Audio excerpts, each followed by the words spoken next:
Yang saya hormati Bapak Ibu hadirin jamaah salat zuhur yang insyaallah dimuliakan Allah Subhanahu wa taala. Sebagai hamba yang mulia, marilah kita panjatkan puji dan syukurnya atas kehadirat Allah Subhanahu wa taala yang telah melimpahkan rahmat dan hidayahnya sehingga di masa pandemi ini kita masih diberikan nikmat sehat dan dapat melakukan sholat zuhur berjamaah di aula ini, dan ada tambahan yaitu melaksanakan kultum sama-sama belajar. Saya juga merasakan grogi seperti Bu Muti kemarin. Jadi luar biasa di tangannya panas dingin. Salawat serta salam selalu kita sanjung agungkan kepada baginda Nabi Besar Muhammad sallallahu yang kita nantikan syafaatnya di yaumil akhir nanti. Amin amin ya robbal alamin. Amin. Gak apa-apa bos, kalau saya gak apa-apa bos. Kalau bagus saya share, kalau enggak usah.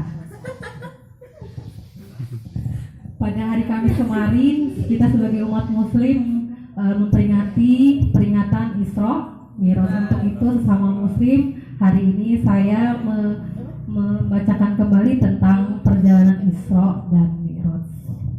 Jadi berbicara tentang perjalanan Isra Mi'raj timbul dua pertanyaan. Apa itu Isra Mi'raj? Yang kedua adalah mengapa Isra Mi'raj itu bisa terjadi. Jadi berawal dari Nabi Muhammad mengalami dua cobaan dalam hidupnya. Yang pertama adalah meninggalnya paman Rasulullah yaitu Abu Thalib. Kemudian 3 hari kemudian meninggallah istri tercintanya yaitu Siti Khadijah. Nah, dari kedua cobaan inilah yang membuat Nabi Muhammad merasa sedih, dan kaum muslim di Mekah pun juga ikut merasa sedih, serta yang membuat kaum Quraisy memusuhi Nabi Muhammad. Kemudian dari atas langit Allah melihat kejadian yang dialami oleh Nabi Muhammad sehingga Allah memutuskan malaikat Jibril untuk mengajak Nabi Muhammad melakukan perjalanan Isra Mi'raj. Jadi di mana Isra artinya melakukan perjalanan dari Masjidil Haram ke Masjidil Aqsa. Kemudian Mi'raj artinya adalah perjalanan dari Masjidil Aqsa ke Sidratul Muntaha. Kemudian tepat pada tanggal 27 Rajab 621 Masehi, malaikat Jibril dan Nabi Muhammad berangkat menembus 7 langit. Jadi mereka menggunakan kendaraan seperti hewan, tapi dia memiliki kecepatan yang sangat tinggi. Jadi mereka berangkat melakukan Mi'raj, perjalanan dari Masjidil Haram ke Masjidil Aqsa. Ya, berhenti di 4 tempat pemberhentian. Pertama, berhenti di Masjidil Haram, di mana tempat Nabi Muhammad berhijrah. Kemudian yang kedua adalah Tursina, di mana tempatnya Nabi Musa bertemu dengan Allah Subhanahu wa taala. Yang ketiga adalah Baitul Lam. Baitul Lam ini adalah tempat lahirnya Nabi Isa. Dan yang terakhir adalah Masjidil Aqsa. Masjidil Aqsa ini tempat di mana Nabi Muhammad dan para nabi yang lain melakukan sholat sunat 2 rakaat. Jadi setelah mereka melakukan sholat sunat di Masjidil Aqsa, mereka melanjutkan perjalanannya. Perjalanan ini dinamakan perjalanan Mi'raj, yang artinya adalah dari Masjidil Aqsa ke Sidratul Muntaha. Jadi mereka berangkat, setiap tingkatan langitnya mereka bertemu dengan para nabi. Jadi langit itu adalah 7 lapisan langit. Di langit pertama Allah bertemu dengan Nabi Adam alaihissalam. Kemudian naik lagi, di langit kedua bertemu dengan Nabi Isa dan Nabi Yahya alaihissalam. Naik lagi di langit ketiga mereka bertemu dengan Nabi Yusuf alaihissalam. Kemudian naik lagi di langit keempat mereka bertemu dengan Nabi Idris. Di langit kelima mereka bertemu dengan Nabi Harun. Di langit ke-6 mereka bertemu dengan Nabi Musa, dan yang terakhir adalah bertemu dengan Nabi Ibrahim alaihissalam. Setelah itu mereka naik lagi, di atas langit ke-7 ada lagi namanya Sidratul Muntaha. Jadi sebelum Nabi Muhammad bertemu dengan Allah Subhanahu wa taala, malaikat Jibril mengajak Nabi Muhammad untuk berkeliling melihat orang-orang yang ada di sana. Ternyata di sana ia melihat ada 2 kategori. Yang pertama adalah orang-orang yang merasakan kebahagiaan atau kesenangan yang ada di surganya Allah. Yang kedua adalah orang-orang yang merasakan kepedihan dan kesedihan di neraka. Jadi ketika Nabi Muhammad berjalan, ia mencium aroma yang sangat wangi, yaitu yang berasal dari surga. Jadi dia berkata, kok ini wangi sekali nih.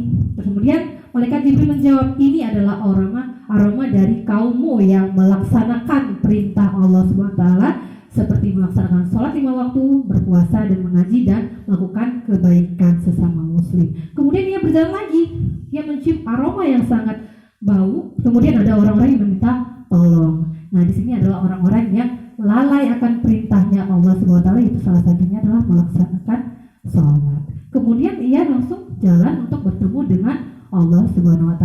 Kemudian dia langsung berbicara dengan Allah. Kemudian Allah pun memerintahkan Nabi Muhammad untuk melaksanakan sholat. Sholatnya ada 50 waktu. Kemudian turunlah Nabi Muhammad ke kota Mekah.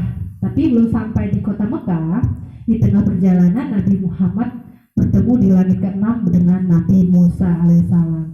Kemudian Nabi Musa ini penasaran apa isi pembicaraan Nabi Muhammad dengan Allah, sehingga ia kepo kalau kata zaman now.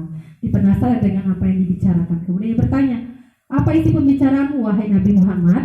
Kemudian Nabi Muhammad menjawab, Allah memerintahkan kita untuk melaksanakan sholat 50 waktu. Kemudian Nabi Musa berkata lagi, wahai Nabi Muhammad, coba kamu naik ke atas lagi, meminta keringanan. Iya, minta diskon kayak Pak Arif, diskon 50%. Jadi Nabi Muhammad ini naik lagi ke atas langit, mau minta keringanan. Yang sholatnya 50 waktu tersebut, naik lagi lah Nabi Muhammad ini ke atas langit. Dia bertemu lagi dengan Allah. Wah ya, yang mulia ya Allah, aku kesini untuk meminta keringanan daripada sholat yang kau tetapkan, yaitu 50 waktu tersebut. Kemudian setelah berdialog panjang, akhirnya Allah mengubah tadinya 50 waktu menjadi sholat 5 waktu, yaitu subuh, zuhur, asar, maghrib, dan isya. Kemudian setelah ia mendapatkan perintah sholat tersebut, akhirnya turunlah Nabi Muhammad ke muka bumi atau di kota Mekah. Sampai di rumahnya, kemudian datanglah Abu Jahal ini kemudian bertanya, Nabi Muhammad kamu ngapain?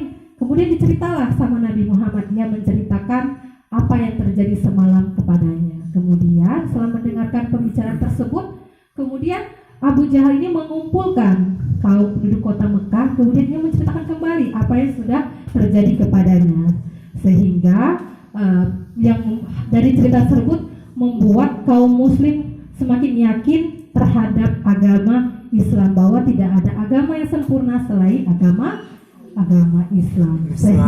Agama Islam.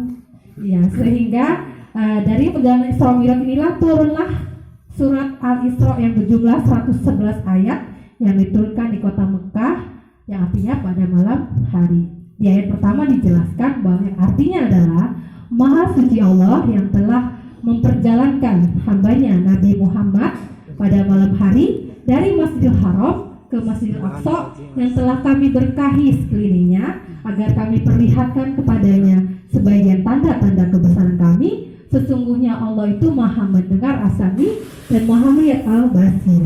Ketika kita sholat, kita memohon kepada Allah agar apa yang kita inginkan bisa tercapai. Allah melihat apa yang kita kerjakan. Kemudian Allah mendengar apa yang kita inginkan. Iya, Bapak Ibu, mungkin itu saja sedikit cerita tentang perjalanan Isra Mi'raj. Semoga dengan ini kita bisa memetik perjalanan Isra Mi'raj ini sehingga kita bisa lebih meningkatkan lagi iman dan takwa kita. Salah satunya itu melaksanakan sholat 5 waktu. Iya. Tak ada gading yang tak retak.